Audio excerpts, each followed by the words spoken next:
Nice intro for the morning. Fresh off a cold.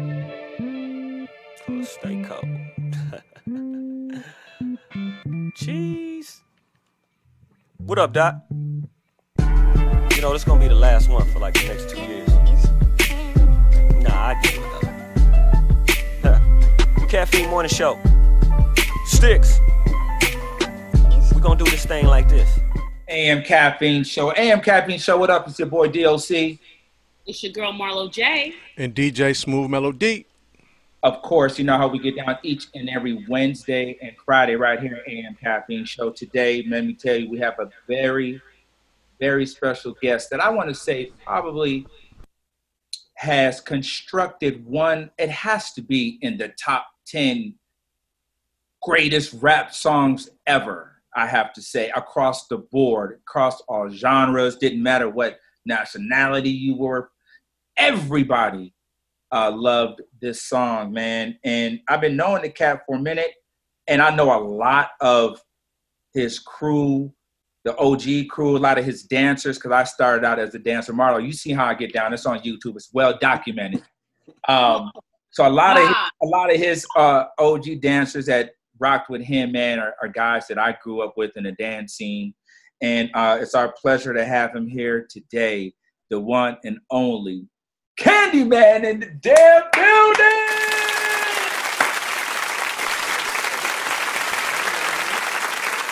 Man. Hey, for a minute, I didn't even know who you was introducing. Yeah, come on. You're like, was that me? That's dope. Felt great. Man, Candy, thanks for taking the time with us today. I know you have a brand new single that we're going to talk about. But, you know, when we bring on folks that have an extensive, legendary career, man, we like to just, you know, kind of get into some of your ups and, you know, your ups and downs, you know, some of your triumphs and how you got to where you are and how you were able to stay in the industry this whole time.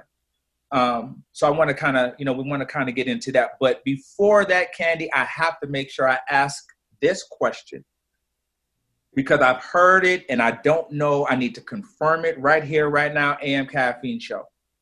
Candy, man, did you give Bobby Brown the business?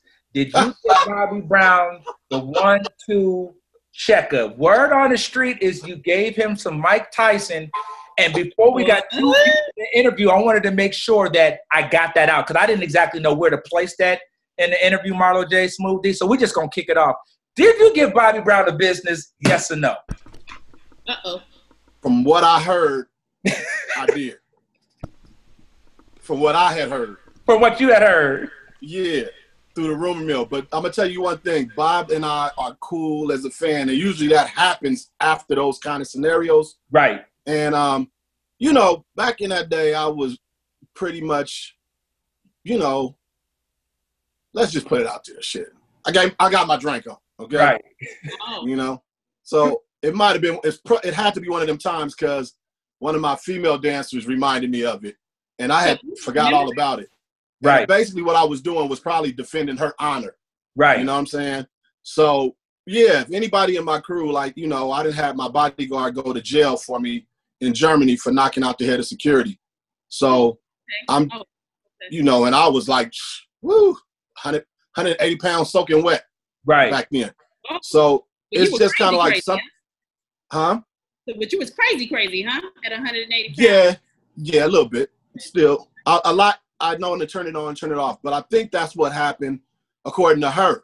She reminded me of the story. And so that's what she said. Bobby was like, oh, you bitch. Yeah, see, it's Bobby we talking about. You know what I'm saying? Right, and this is Bobby when he was popping. So the way that I heard it was Bobby. Yeah, you tell me your story, because Bobby Brown, and this is from what I had heard. Okay. She had danced in a video for Bobby Brown. I think it may have been Stone Cold Gentleman, right? There's a video that she danced with Bobby Brown and Ralph Tresvant. So Bobby Brown the dancer. First of all, that name of a song, period, is real dated. But go ahead. Stone Cold Gentleman. Oh, she coming with the business today. Stone Cold Groove, baby. I got to get ready for her antics. So, she ready. She ready. Bobby in the video, he liked her and said, hey, I want to take you on tour. Okay. So Candy's tour, I guess, popped off before maybe Bobby was ready to make a move or whatever. Okay. So she's rocking with Candy. They're at a club. Bobby sees her and kind of like, yo, what do you do? Like, you were supposed to be rocking with me, and you hear kind of like disrespected Candy in a way. Like, you should be rocking with Bobby. You're here with this dude. And Candy was like, oh, I guess I'll tell you what. Let me tell you who you with, homeboy. That's my prerogative. These hands. Two-piece. Yeah, let me invite you to the tour real quick. So I wanted to, 'cause I did hear that. And I was like, and Bobby's my man. But I wanted to make sure, you know. So what did he say? Doc was like, yo, so you know Candyman lumped me up, right? Listen, I guarantee you, he don't remember it either. Right. We done hung out since then. We done partied, kicked it, you know. But that's like bros, you know what I'm saying? Right. But yeah, that happened. at that time, yeah. See, here's what happened. Like, I toured with Tone Loc as well, and we toured with Bobby back then, and Bobby was in full Bobby at that point in time. You know what I'm saying? I'm talking about sitting in the king's chair in the dressing room, Bobby. You know, like the Godfather, cotton balls in his mouth, probably Bobby. You know, balls in his mouth. So you know the Godfather, Corleone, Bobby. Yes. So I can guarantee you, he don't remember it. I didn't remember it until she brought it up, but it sounds just like me. Right. So if she there said it, I know she wouldn't lie on me. But I don't wear nothing like that. You know, like a badge of honor or something like that. But yeah, and she, you know, she ain't got no reason to lie. She's a super. You know her, so shout out. I don't want to make it all the way that we come back, and you know, then I got to come again. But you know, now she's married. She got her husband that can handle the biz. Right. There it is. So let's get into it, Candy. L.A., California, right? That's where you grew up, in L.A. Yeah. How'd you start? When did you start rapping? When did you realize, hey, I want to be a rapper? This is something that I want to do. Wait, Doc, before we get there, I need to find out where he's from in LA. Oh, where yeah. are you Okay. from in LA? I need you set trip. Something. Yeah, she set trip. She's on set trip. Oh, you trying to start some things. Figure out who you are. You trying to find out where your mama live, where your grandma stay. Where your grandma stay. Where your grandma stay, huh? Yeah, you on some Kendrick Lamar. I just want to know what area you're from. Well, I'm from South Central LA. Okay. So when they called it South Central, okay. What area though? Like what cross streets? Yeah. Here. See, I went to a couple of different schools because I did move from time to time. Well, you were but bad. I ended up I was on 97th Street, butt long at first. Okay. 97th, and then I moved to 104th in Vermont. You know. Oh, you're my friend. Okay, never mind. Go ahead, go home. Okay. Yeah. I'm a real one. You know, I didn't listen. Speaking of, we speaking about a Bobby Brown story. Hey, listen, I didn't gave out lumps and I didn't got lumped up myself. I'm a real one. No. We're talking about lumping up people and getting into it. I'm from South Central LA. That means I didn't gave it out and I didn't received it. Right. You understand? I'm really from South Central LA. I didn't got the business too. Just trying to walk to school. You know what I'm saying? Oh, me too. Yeah, you okay? Well then, we got a connection. That's LA for you. South Central LA, went to a couple of different high schools. So you started rapping about when? What in junior high school? Probably telling the junior high. My story with rap is poetry. You know what I'm saying? Because I'm before rap. Mm-hmm. So I think I went to I was always getting into trouble, man. I was that kid, man. I went to 3 different elementary schools, man. So 95th Street School, let me give you the streets. 95th Street School, that was elementary. Manhattan Place. Oh, wow. Over there, by Sportsman's Park. Used to be Sportsman. That's Jesse Owens now. Mm-hmm. And then we moved and I went to Woodcrest. Elementary. Wait. What could you have been doing in elementary school that would make them kick you out of different schools? Oh Same my God. shit. Elementary Same school, child? Same. Them hands. Same. You don't get All this the time. violent 8-year-old out of here. Now, and the twist is why it comes back to this story does correlate. I'm not just ranting. This story does correlate to rap. With all of that being said and done, I was always getting into a fight. I think it was just people would test me, you know? And that, you know, you come into school and I would just look like somebody that probably always had a little attention on them, that kid that always had a little shine on them. So whatever kid was jealous wanted to test me, then I go to work. You know what I'm saying? We own. But at the same time in elementary school, I wrote this poem called The Beautiful Black Girl at like 8 years old. So the thing was, they thought I plagiarized the poem. So they told my mom, like, you know, that, you know, where did he get this poem from? Because we know he didn't write it. And she was like, well, we don't own any poetry books. So right. They were like, oh, there was no Google back then. No. And so they were like, well, write another one. So I wrote another one. But anyway, that poem had won like awards for contests and stuff like that. So then they tested me, took me out of class because the vocabulary was, you know, above grade average. And then they found they you know, labeled me gifted. So I was the most notorious gifted fuck up you ever met in your life. Right. Who can spit poetry. But that's usually the case. That's usually the case. You know, the kids that cause the most issues in school are usually the most creative or the most smart. Yeah. I went to 2 junior high schools. I went to Audubon with Montel Jordan because I got bused for the gifted program in Audubon. Okay, and then, right, that Montel Jordan. And then I got kicked out of Audubon. And my mom said, I'm done. You're going to Henry Clay. Oh, that'll do it. So Henry Clay is where I met up with Johnny J in the band class. So there's poetry before rap. Then there's band class, drumming with Johnny J at Henry Clay, Mr. Spencer's band class. So at this point in time, rap is starting to become a thing. And I'm like, oh, well, I pop lock, you know, write poems and play drums. So this is easy, you know? So that's the evolution of me rapping. By the time I got to Washington High School, she was definitely not busting the gifted kid nowhere else. Right. So I went from Clay to Washington. And by then, Run DMC came out with like Sucker MCs. It was a rap. I'm like, okay, this is what I'm doing. I can do that too. Yeah, that's what I'm on.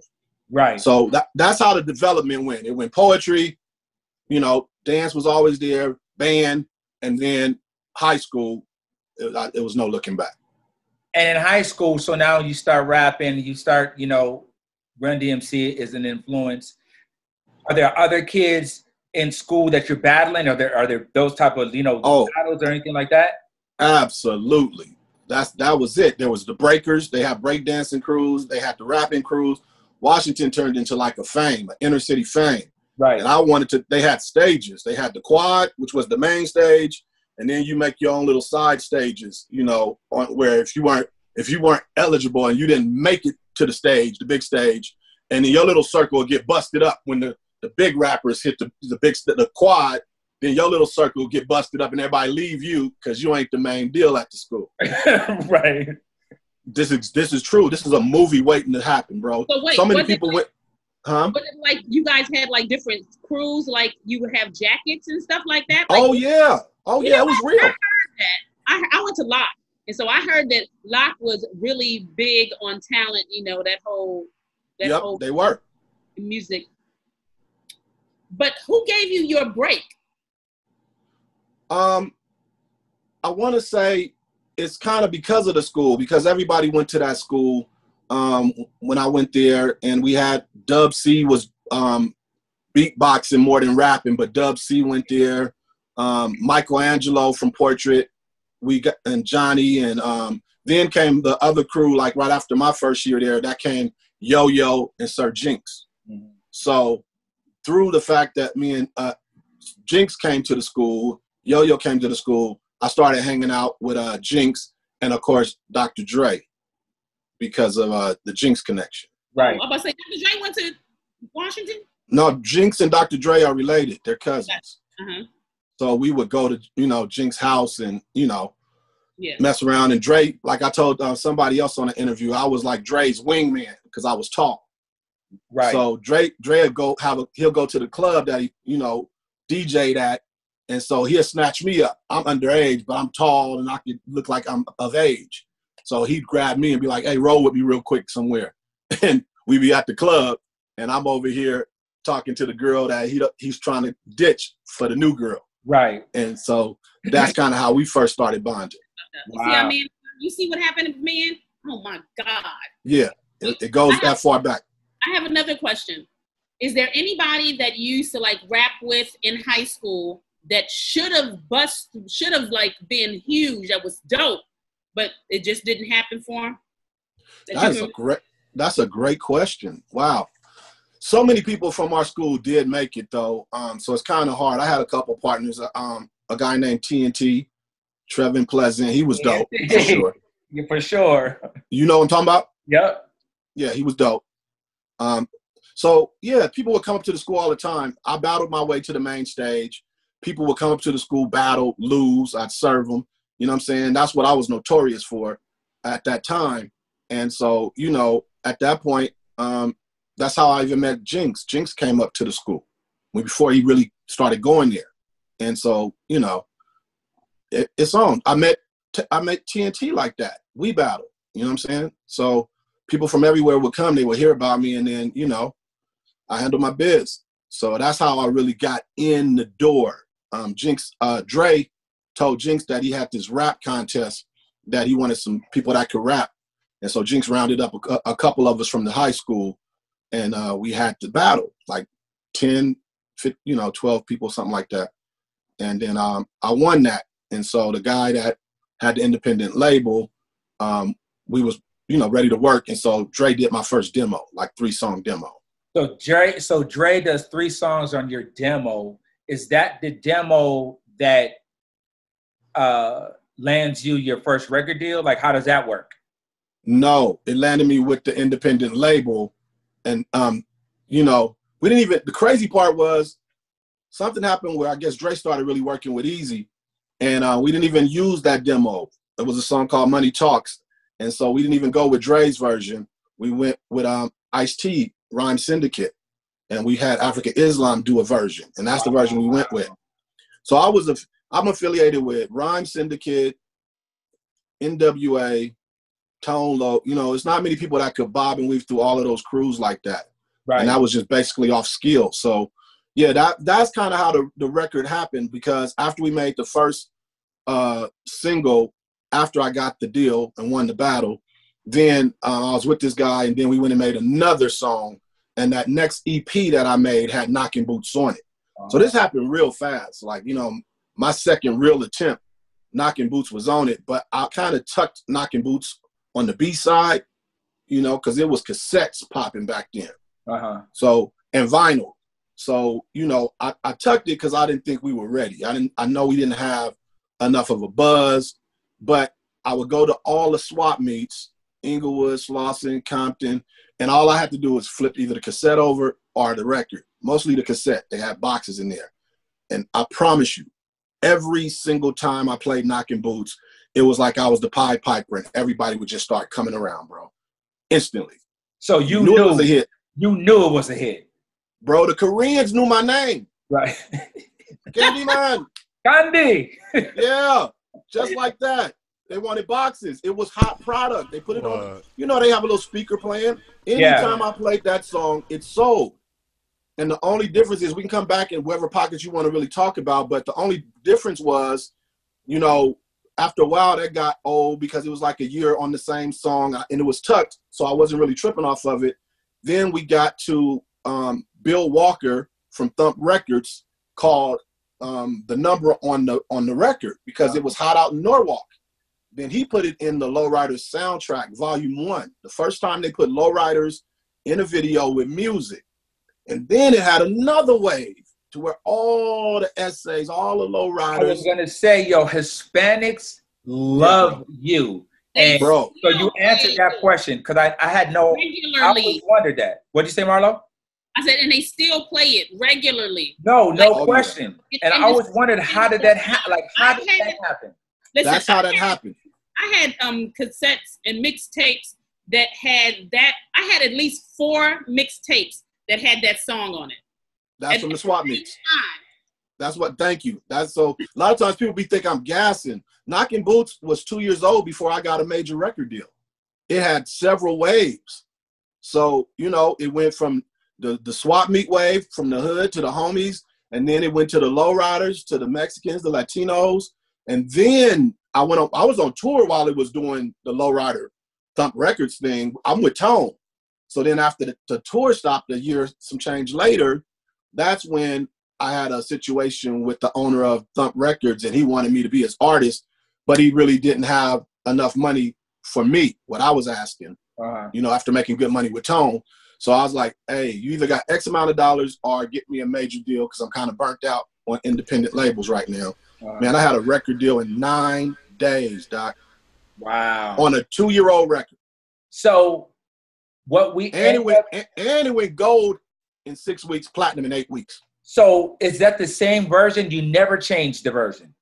I didn't change the version. I put Tone on the intro. On the lowrider version, I'm doing the intro. And, you know what I'm saying? But what was that?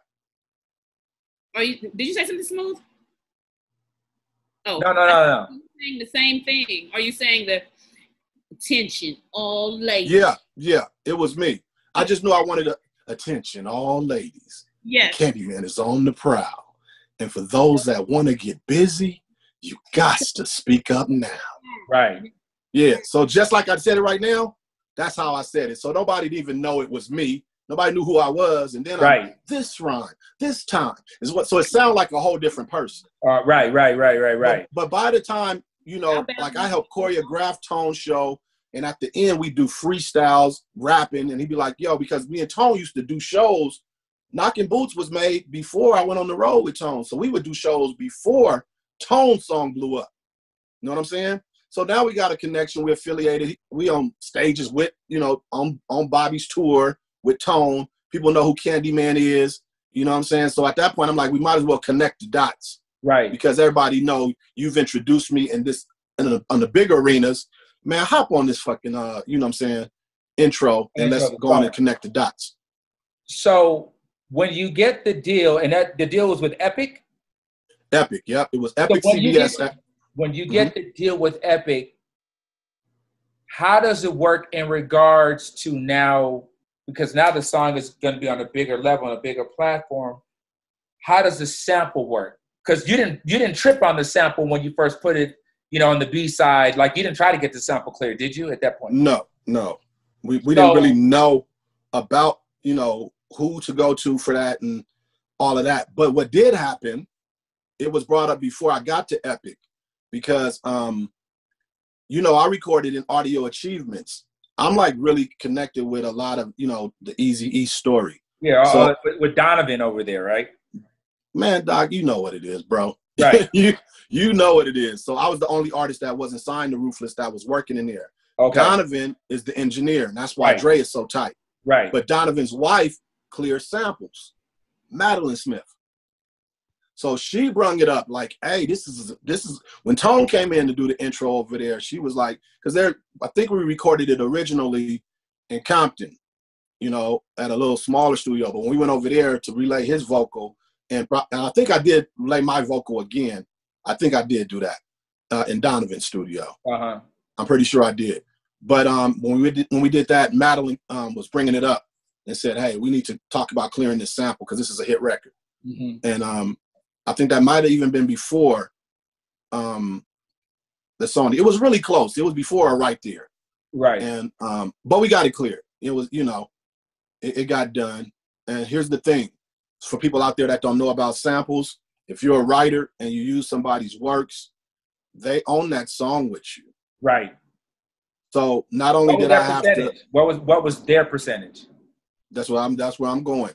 Not only did I use Betty Wright, but I used Rolls Royce. Right. So they told Madeline they both wanted 50% of the song. Which leaves that's 100%. Your reaction is what my reaction. No, my Madeline wasn't having it though. She was really dope because you got to keep in mind, Madeline was clearing really classic records for people to say, you guys cuss on your format or you try to keep it more clean? We try to keep it clean, but every now and again, if the story calls for it, then yeah. No, let me do it because I go either way. I usually start off clean, you know what I'm saying? Yeah. To fit whatever. But with NWA, it's kind of hard. But let's just say. Let's go. Madeline was clearing samples for like F the Police. You know what I'm saying? Uh-huh. You know, whatever they rapped over, it might have been the most beautiful song, the most classic song. Madeline had a way of getting it clear. Wow. So she was dope. She had a lot of clout by the time it came down to these two people saying they both parties felt like, they weren't in cahoots. Just each of them felt like, by me including that, half of that song is theirs. Right. So Madeline made the deal at 33 1/3 for all parties. For all parties. Okay. That's fair. And let me tell you something. That song went to the moon. My first royalty check was $111,000. Wow. Your very first one. So everybody got that same check. Right. Wow. Right. So you can tell them, you'd be like, listen, I know how much money you made off me. Right. Right. To this day. Right. Like the Bronze Bomber to this day. Right. So, Candy, have you found it to be a gift and a curse with that song as big as it has been through the years? Hell yeah. Now it's like, shoot, how do you, yeah. Like you're going in, like, how do I make something just this big? So like, it was great, but also if you fall short, it's like, oh man, he ain't dope no more, or he fell out, or whatever it is people might say. Not even. Here's what happened with that story. I'm glad you're bringing this up because I forgot to say this on an interview, and I want to make sure that I really start giving people pieces that they didn't understand. I was nominated 1990 Best New Rap Artist, American Music Awards. I was there when you performed. At one of your dancers, Robert Vincent, gave me free VIP passes when I snuck in. Thanks, Robert. There you go. There you go. So what I'm trying to tell you is it wasn't just Knocking Boots. My follow-up was going to be bigger than Knocking Boots. You remember what the follow-up was, right? I'm trying to remember. It was a sample, right? Yep. Yeah. I went sample crazy. Yeah. I do remember the song. I wanted to say, maybe he said it. Say it again. Melt in your mouth. Absolutely. Good shit. Melt in your mouth. Absolutely. Right. So here's what happened with that song. Eminem Mars came after me.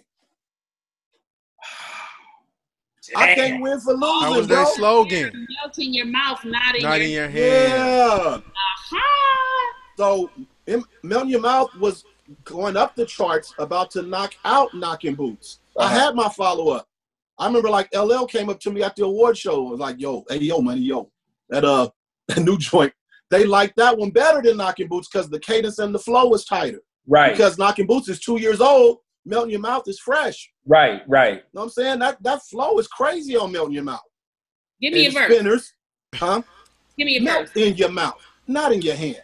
The CA to the NDY, the MAN, I'm like no other man, because you know no other man can be your undercover lover and a soul brother man. On the other hand, introduce me to your mother, Ann. I wouldn't be surprised if she's my #1 fan. Here I stand, a full 6'3", and the perfect match has to be when you meet me under a palm tree. In the middle of the beach, bring a towel or a sheet, knock the boots with sand in our feet. After we eat what we bought on the pier, I hear your earrings jingle like a chandelier. As you premiere, what you hear is not a simile, but it's meant to be the poetry, SPEAKING. There'll never be another Candyman, because I melt in your mouth, not in your hand. Woo! Now you tell me. So You was over here, little boy.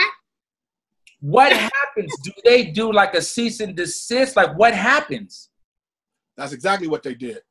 And so Sony is tripping, you know what I'm saying? Because this is Eminem Mars. But what they did, they made a deal. We had the stores fully stocked because we knew that was the follow-up. And I'm rapping over the Spinners. It's crazy. Songs gone to the roof. So we had to take all the singles out of the stores. But what they did do is allow us to keep it on the album. And they didn't chop off the video. But you can't, the sales don't reflect, because that's another platinum single. Right. Melt in Your Mouth was going. Right. Okay? And matter of fact, I know how much, because I did Arsenio Hall with Knocking Boots, and I went right back. Every time you see a performance from me, I did Melt in Your Mouth probably the next month. Right. So when I came back to do Melt in Your Mouth for Arsenio, he had me do Knocking Boots and Melt in Your Mouth on the Party Machine. Remember that with Nia Peoples? With I think that was with Paul Abdul, right? No, Nia That was Peoples. Nia No, Peoples. Nia Peoples. Right, Yep. right. So he loved both of the songs. So it was going, but that stopped a lot of momentum, you know, and we had to, like, we couldn't promote the single like that, but I performed it everywhere. But it's not the same. Not the same. No, because at that point we can promote it. We can do a lot more things, you know, promoting Melt in Your Mouth. But the coldest part of the story is how many times you've seen rappers on Snickers commercials, you know, Master P and all that. Whereas, you know, it put a big dent in my career, you know, because it was before they wanted to merge with hip hop. Now everybody uses hip hop to sell Cheerios. You got the honeybee breakdancing, you know. Right. But at that point, it was lightweight racing. It was so new for it outside of corporate America to do that. It was, we don't want them. We don't want no Negroes up in here. They need you now. They need Right. you now.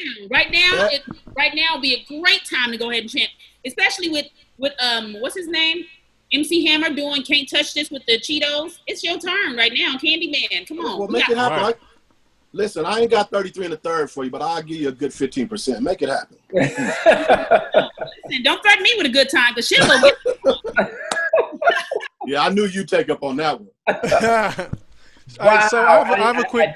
I never knew that. Go ahead, Smooth. You have something to say? Yes, going back to Knocking Boots, and another thing that has been said. So since we got you here, I want to clear it up. On the song, the girl singing on the hook, is that the same Tasha that sang on Thuggish Ruggish Bone? No. The misconception is Tasha sang it on the road with me. Okay. That's TNT's sister, Trevin Pleasant. Her name is Det Pleasant, and I needed a vocalist. So she, you know, he said, my sister can do it. And I'm like, oh, here we go. And she came in and destroyed it, one take. But Shatasha was the vocalist from my high school. Shatasha also went to Washington. So I basically brought her out on the road with me. Now, Shatasha sang on Melt in Your Mouth when I did the vocal version. You know what I'm saying? Where in the video she's singing, and on stage she sang, you know, the Ooh Boy, I Love You So with me. So it is still the same Shatasha that I introduced to the world that did, you know, kill Thuggish Ruggish Bone. But she killed this song on my album called Candyman Theme. There's some hot joints on my album that, you know, after the Melt in Your Mouth thing, the push kind of went back, but the songs are still hot. Candyman Theme is a beast. Shatasha's welling on that. Nightgown, the original version, is crazy. You know, I got a Prince to clear samples when he wasn't clearing nobody's, no rappers. And then I got, of course, this song called 5 Verses of Death, which is unlimited bars, 5 verses of me just making sure people didn't think, you know, it was just all sweet. Right, you know? right. Wow. So I was really like the Drake before Drake. So it's the experiment. Real talk. Real They talk. talking about Drake. Yeah. If all you got to do is check it out, you know what I'm saying? It's there. It's there. It's documented. Listen, I know I was singing along. I sure was. I know every word to that song, even the ad libs. What? Don't test. Give me a little teaser. Give me a little teaser. Get your sip. Man, them vocals is tart. It's one of the blowing your mind, like only the Candyman can. Like a champion, knocking him out. Another bout, without a doubt. Once again, make you scream and shout. When I rock the bells, yell out my name. Girl, listen, I know these words. Nothing. Listen to your heartbeat. Wow. Doc, don't hate Doc. Don't hate on her, Doc. She's serving. She over there serving this. Okay. Don't hate. And listen, real quick. I know she know the dance moves that go with it too. I know she knows. It's the hold on now. Marlo, do you have on bottoms? I have on bottoms. Okay, all right. Sat down, huh? You're like, hold Doc, on. I was kind of a big deal back in the day, bro. I was kind of a big deal. Listen. Wow. So, Candy, that song, you know, we're now 2020. And what's crazy is even when you hear that song, it still feels like, you know, when it came out, but it still feels fresh. Like people still react to it the same way. It's a blessing. Yeah, no, absolutely. And I know it's taking you around the world. You still do shows. Yeah. With it being a blessing and then you doing new music, do you kind of get like, do you ever get sick of the conversation of that song always coming up? You're like, yeah, I know what it is, but I'm a different artist. I'm doing different things at this point. I mean, how do you balance that conversation, because you have elevated and become a different artist, lyricist, and all those things since then? I was never just that artist to begin with. That's the whole point. But the point of it is of course we can address the elephant in the room that 9 times out of 10 I'm a one-hit wonder. Right. You know what I'm saying? So in the beginning, my real fans know you don't get nominated Best New Rap Artist of the entire year for having one song. That don't go together. Right. But I look at a lot of people who they call one-hit wonders, and it made me feel better. That's the truth of the matter. It's like, so you're going to call Montel Jordan a one-hit wonder. Right. Okay. You're going to call Al B. Sure a one-hit wonder. Okay. That'd be a whole album. What? Right. We have albums that you press play on. But the thing about it is when they say one hit, they're talking about the one song that cracked the top 10 pop charts. Uh-huh. Melt in Your Mouth was damn near there. Matter of fact, I think it did touch the top 10, and then immediately it fell. You know what I'm saying? But if it had we let it rise, then at least, damn it, I'd be a 2-hit wonder. Right. So I'm mad at Eminem Mars to this day. But I don't care anymore. You know why? Because here's the thing.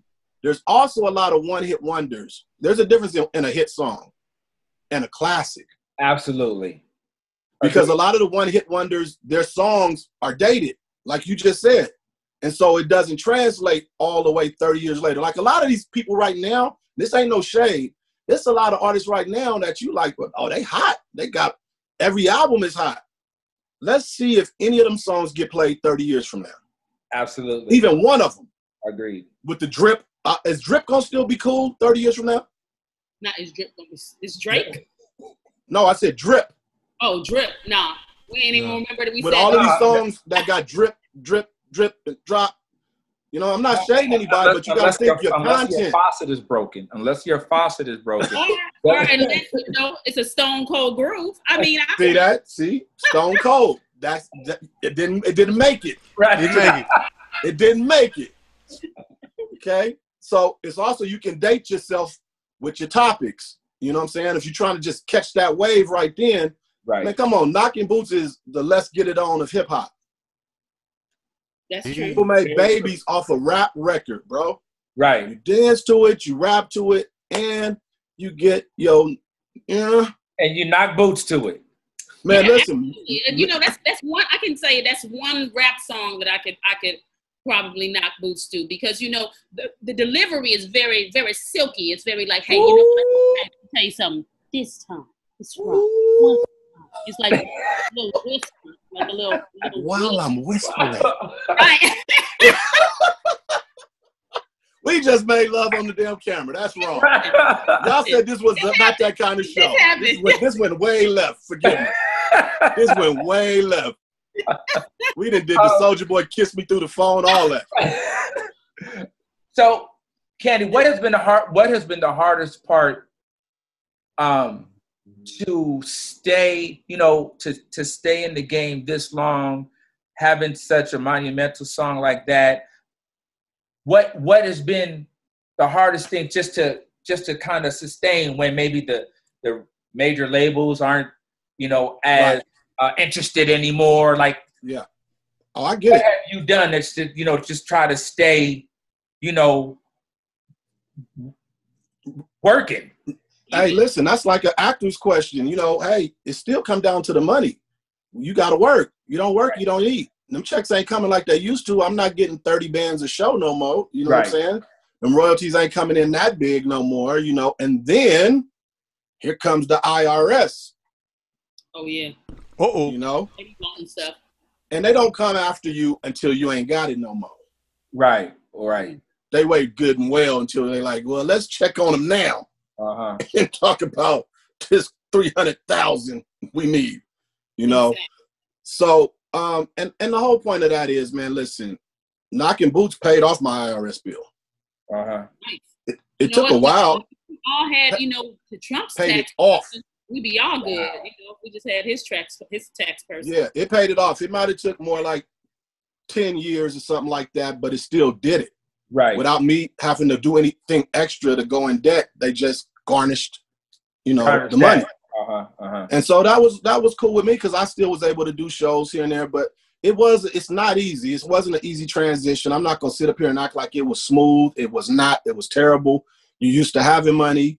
You got a crew and everybody's depending on you, and you leaking and hemorrhaging cash with the overhead. No, it's not cool. It's not cute. It's not sexy. None of that. It was better before we had the money. Before I had the money. I'm saying we because I took care of a lot of people. It was much better because we could just work. It even stifles your creative process. It stifles that when you don't have. Before you didn't need it to create, but now you feel less than. Mm-hmm. So you start the self-doubt can come in. Right. But I have done a whole lot of things. I promoted shows. I got behind the scenes, learned how to promote shows, how to host shows, how to just keep the name alive, keep the song going. Because the more I get the song playing again from every show that I do, the more I was able to get myself out of that hole with the IRS, eventually. And it did work. And then a lot of people don't know in 2012, just fast forward in between, I'm just telling you about the legal stuff I did. But I had several other jobs too. Don't make me an accomplice. I did live in Vegas for a second. You don't want to be that kind of accomplice. I don't know. We'll talk after the show. That's where Dean was at for a stint. Well, the statute of limitations might be up. What happened? The statute of limitations may be up, so you might be good now. Okay, so D, we probably had the same occupation then. Hey, let's go. He just had a better name. They'd be like Candyman. Yeah, right. And they sounded just like that too. They sounded just like that.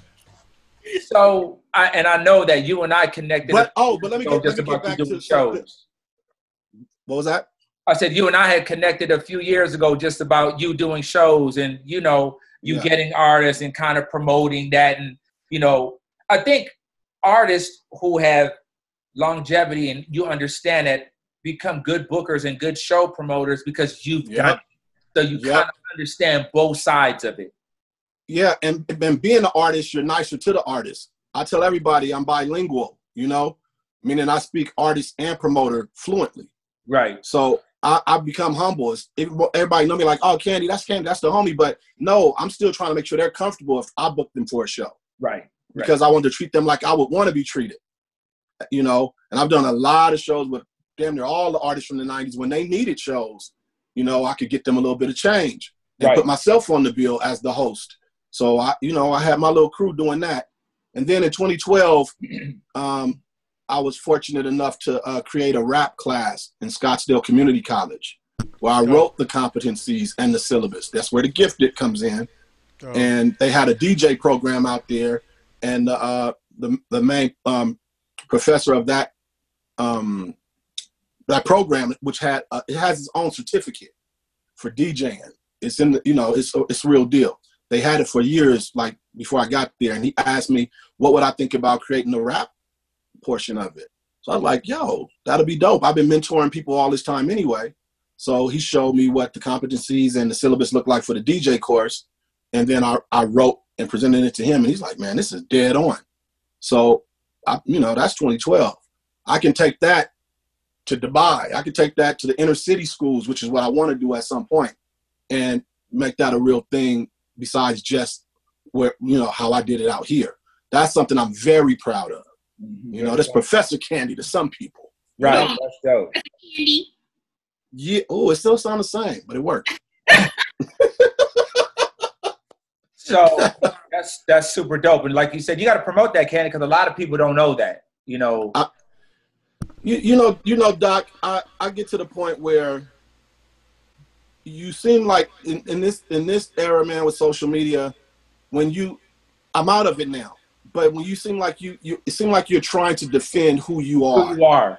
When you're trying to tell them, hey, homie, I didn't just do Knocking Boots. Right. Look at what I did. Look at what I did. Yeah, and you know, they so kind of weird nowadays. Like, man, you know, just sit down, man. We know you just did one song, and listen. I don't care what you know. I'm happy with me. I'm happy being me. Like, you know what I'm saying? I'm gonna tell you once again, you can write 20 hits, and I could go on Versus 30 years later. And play that today, if I'm still alive, and we'll see if any of your 20 hits are still playing on the radio. Right. So what I did is, it's not a hit. It hit out the park and it's still going. Right. It's a standard. Like, you know what I'm saying? It's pop culture. It's hip hop culture. And then it hit all genres. It's an R&B song, bro.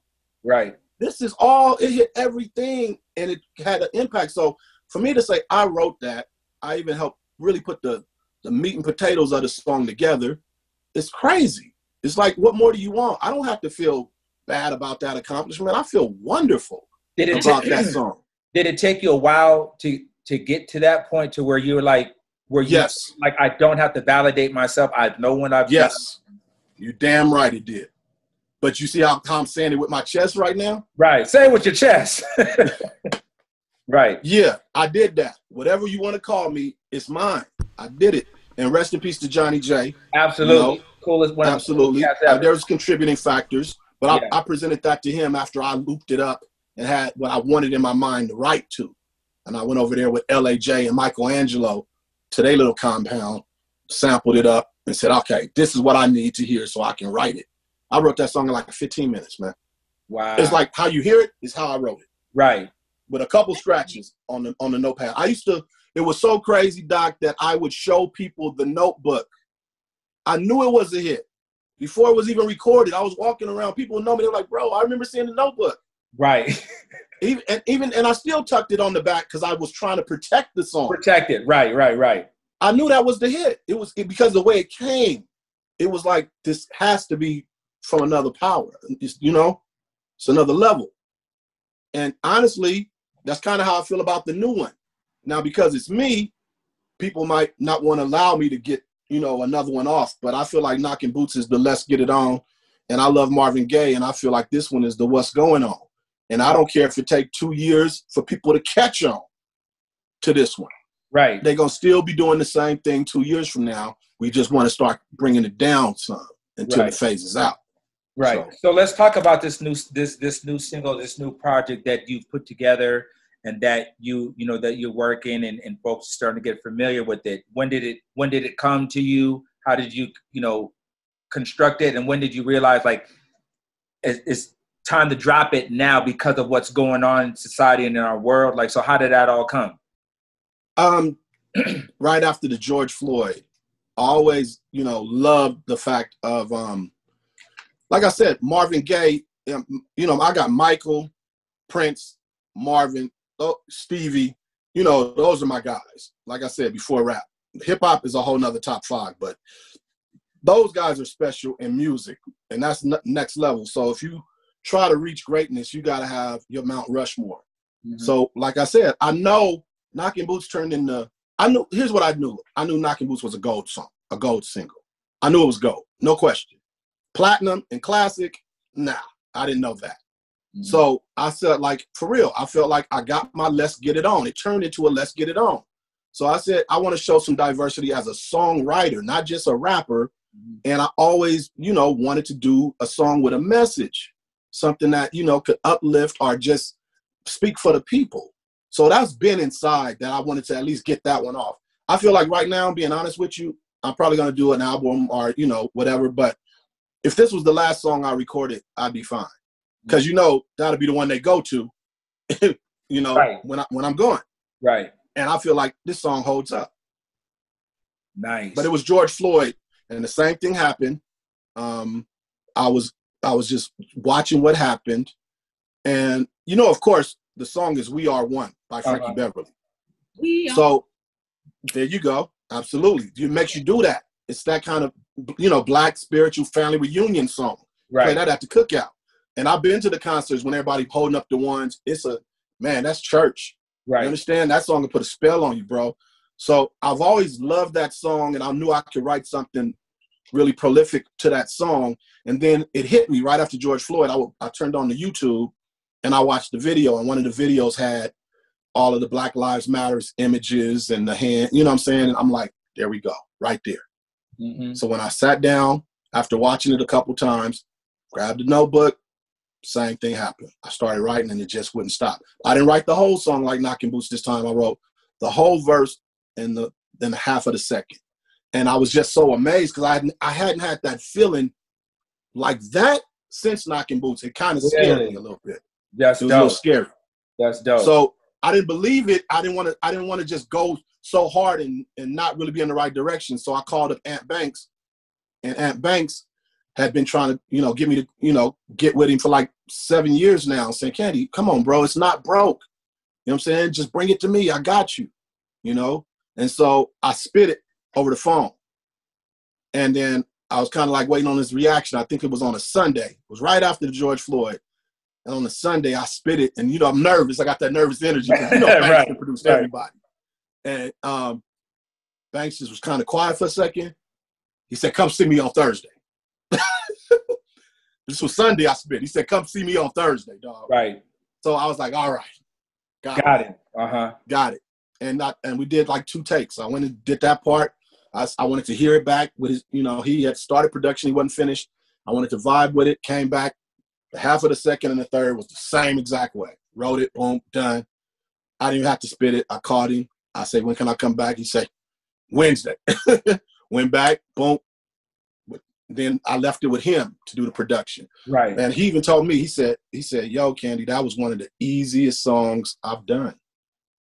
And it's dope. He said, we working together was just really easy. He said, don't happen often like that. Right. So I'm proud of the song, man, for real. And I hope you guys like it. No, I do. I listened to it yesterday, or actually the day before yesterday when you sent it to me, when you and I were talking, I was like, I'm listening to it literally right now. I saw that. And I sent it over to the DJ. So we're to Smooth D. So we're going to definitely support it. So now this song is available everywhere. Everywhere. I promote Spotify because, Spotify is the hybrid. It's social media, and a lot of people don't get that. It's social media and music distribution. It's music sharing. You make your playlist.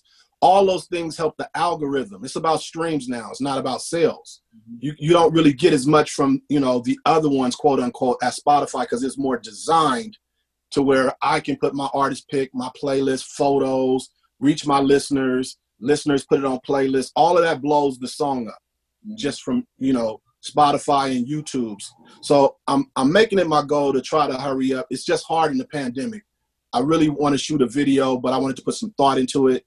And I can only do so much in the pandemic, but I want to say in the next 2 weeks, I should have something together for a visual for it. Okay.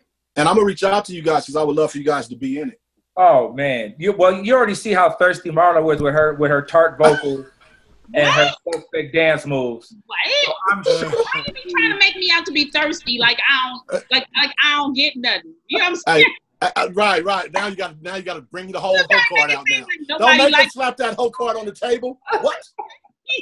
She gonna be shaking the table in a second. Yeah. Listen, I saw the cup. She ain't thirsty. Oh, absolutely. That would be great. I mean, definitely Marla would be great. Anything that we could do to support, for sure. You and I go back, and I look at you as definitely one of these West Coast, I don't even want to put it on a region, but because I'm from LA too, I understand what it is, man. You're definitely the pioneers and been here from the beginning, man. Really, from NWA till now. So Ice-T to NWA to Tone Loc, I'm there at the beginning for sure. So anyway, we can support it, man. We definitely will. Let folks know how they can find you on, Instagram. Instagram is my main thing. I wasn't really on it like that. I was just putting pictures up to get to, on it. I was really, consumed with a lot of other things. Like you said, just establishing some other things I wanted to get established in my life besides this. Now, when you make a song, you have to learn, the best way to promote it now. Mm-hmm. So I'm going to start stepping up my Instagram, and this is why we're doing all of the promo and, what we're doing right now. So my Instagram is Candyman_ENT, like Candyman Entertainment. So Candyman _ENT. What I learned about that was there's so many people that call themselves Candyman now, but before I had the number one and only Candyman, but it's difficult, for people to really get all of that before they get to the Candyman part. So if I put Candyman first, you'll probably see me come up now. Right, because it says Candyman _. These are little things that I didn't know nothing about that, bro. You know what I'm saying? How do I know that hashtags help move the algorithms? Who knows what is an algorithm? Right. I'm gifted, but I ain't socially media gifted.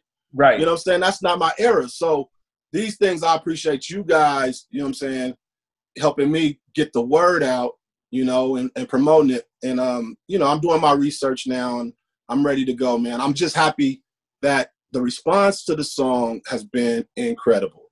I'm talking about even haters was like, hey, man, that's a heater. I don't care, And I know that from people that talked to the haters and told me, hey, they couldn't even hate, bro. I heard it from the haters. Yeah, they know the known haters. And they like, that hater couldn't even hate. I'm like, okay, we did it. And, so and also, I want the song is more than that anyway. It's not a flex. It's social. I wanted to get with, hopefully it could get to the WNBA, to say her names, I want it to have a purpose. It's got an intent and a purpose. I really want that song to connect to where, it's a part of the movement. So hopefully it'll, catch his wings, just like Knocking Boots ended up attaching itself to the lowrider movement. Right. And you can't tell no lowrider community nothing about Knocking Boots. No. Knocking Boots started with right there. They don't give a damn about the epic version. They don't care about the swap meet version. What they do, because Norwalk Records was big. But for them, that's what I want this to do. I want it to have its own experience with a certain group of people. And that's everybody. Everybody is basically with the movement now. And, a lot of people are lining up also to vote. Go vote. I wanted to kind of have something ready by the time the elections happen, win, lose, or draw, whoever you're voting for. So, that's how a song can stick around too. It's like, are you trying to make history? Or are you just trying to make hits? I'm not doing this for the money. I have very well learned how to survive without the money. So that makes me dangerous. Right. Because people that's not doing it for the money and not making moves for the money, you're doing it for the love, and you always get the money. That's how I got the bag in the first place. Right. You know what I'm saying? So I'm not doing nothing for money. I turn shows down. I'll be like, no, I'm not doing it, bro. You know what I'm saying? It's not happening. Right. So I did this show, you know what I'm saying? Because you're my peoples. That's right. We appreciate that, man. Thank you, Candy. We're going to support as much as we can here. Open door policy, man. Anything that we can do, hit any of us up. Marlo J probably has her tour bag ready to Hey, listen, Marlo, you be in good company. J-Lo and Lorianne Gibson danced with me for a little while. See that? You see so, that? You touch the stage with me, you might be a superstar after that. And listen. Right here, what? And Marlo, my budget only allows you to dance for me now. It's just me? Yeah, I'm on that kind of budget. It's me and you. Oh, man, there it is, you guys. AM Caffeine Show, my man. Hey, Smooth. Where's Smooth at? Smooth Day. Yeah. You've been quiet over there, but I acknowledge your presence. For sure.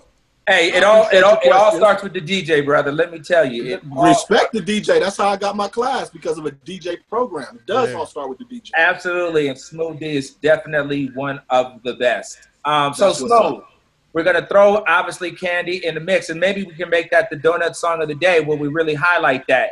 For sure, off tops. Yeah, Candy, we want to do everything that we can to support you here. You guys make sure you follow Candyman, and once again, that's Candyman _ENT on Instagram, and check me out on Spotify. All right, and Spotify, absolutely. Marlo J, how can people find you? You can find me on all social media platforms at Marlo J. That's MarloJaye. Make sure you comment, subscribe, and share Black Girl Bucket List on your YouTube, and follow me and comment and love all my podcasts on wherever you listen to podcasts. That Girl Said. What about you, Smooth D?